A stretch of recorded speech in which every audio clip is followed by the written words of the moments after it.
Hello, and welcome to episode 2 of the Mr. Rationality YouTube channel. I'm Thomas Yale.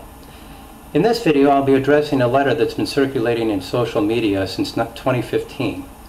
The claim is that in the late 1980s, Albert Einstein's daughter Lieserl donated 1,400 letters written by her father to Hebrew University in Israel, with orders not to publish their contents until 2 decades after his death, which was in 1955. For clarification, this is a mental exercise. The topic of the letter is not nearly as important as the essential logical principles we can apply to other, more important matters, like the aspects of some financial investment we like to make, or the small print of a disclaimer of a product or service we want to purchase, or the terms of a legal contract. As you can understand, the exercise does have a practical application to encourage research and consideration so we can make well-informed decisions, especially those that have long-term effects on our lives. So let's turn our attention to the letter. On the blog posts that feature it, there appears what looks like an excerpt of a letter which reads as follows. I ask you to guard the letters as long as necessary, years, decades, until society is advanced enough to accept what I will explain below. There is an extremely powerful force that so far science has not found a formal explanation to.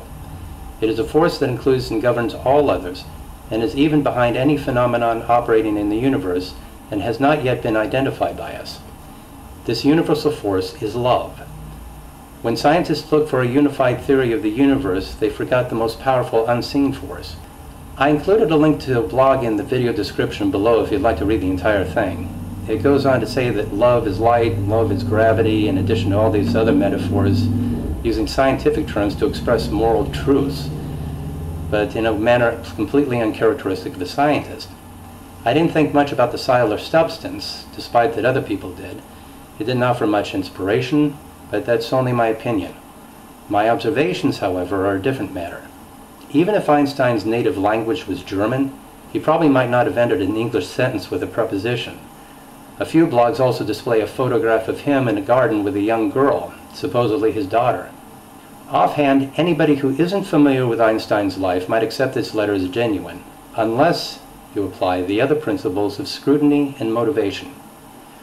Why would Einstein ask his daughter not to publish letters written with the philosophical musings about love until 2 decades after his death?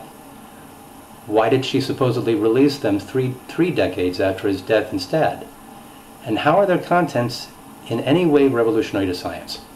And if you are familiar with Einstein's life, it would strike you as strange that he refers to other scientists looking to establish a unified field theory, when Einstein himself dedicated the last years of his life doing just that. Consider that there are a lot of claims online about famous people which turn out to be nothing but internet clickbait, so I decided to research it. That effort didn't take much time, just about 5 minutes, and here's what I found. Lieserl Einstein could not have possibly donated letters to Hebrew University in the 1980s, because she died in 1903 at the age of 1.5 from scarlet fever.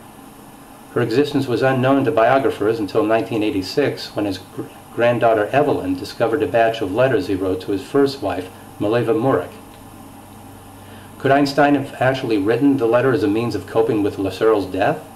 To answer that, I did a quick search at the source, Hebrew University's online archives, as well as the collected papers of Albert Einstein, the links of which are provided in the description below. The answer is no, he didn't write it. There's more. The girl in the photo isn't Einstein's daughter. She's Stephanie Asker, the daughter of Einstein's accountant. The photo is a still from video footage she later donated to the Getty Images archive. It's of a garden party Einstein hosted in Princeton, New Jersey in 1943. This is yet another indication that we can't always trust everything we read on the internet, especially if it lacks an original source. As I said earlier, this is a mental exercise, which beyond the principles I mentioned, teaches us something else, the importance of paying attention. How many of us have made life-altering decisions without first paying attention to the possible consequences? With that in mind, one of the greatest things about discovering something new is that it motivates us to learn about new insights and findings we might not have otherwise known. But on the other hand, it's disingenuous to falsely attribute quotes to famous people. That only motivates us to mistakenly believe everything we hear on the news, television, the internet without ever questioning it, nor even question matters in our own personal lives. To accept everything that everyone says, such as politicians, without investigating whether it's true or not. The irony is that Einstein himself once said, and this is an actual quote, "The important thing is not to stop questioning.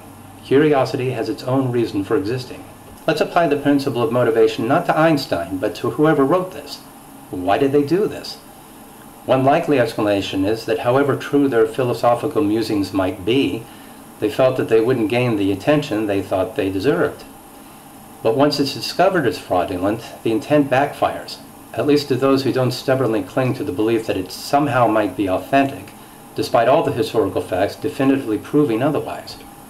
Knowing that it wasn't written by Einstein only detracts from whatever inspiration it was meant to convey. That's another example of not considering the consequences of a decision, the consequences in this case being the brief online controversy the letter produced. Which leaves us with a debate. Wouldn't it be better to derive inspiration from events in history that have actually happened, from things we know to be true, instead of from falsehoods that require embellishment or misattribution to make their point? Thank you for watching. I look forward to your comments, and please click on the subscribe button. Next week we will discuss the faster-than-light Alcubierre drive. See you then.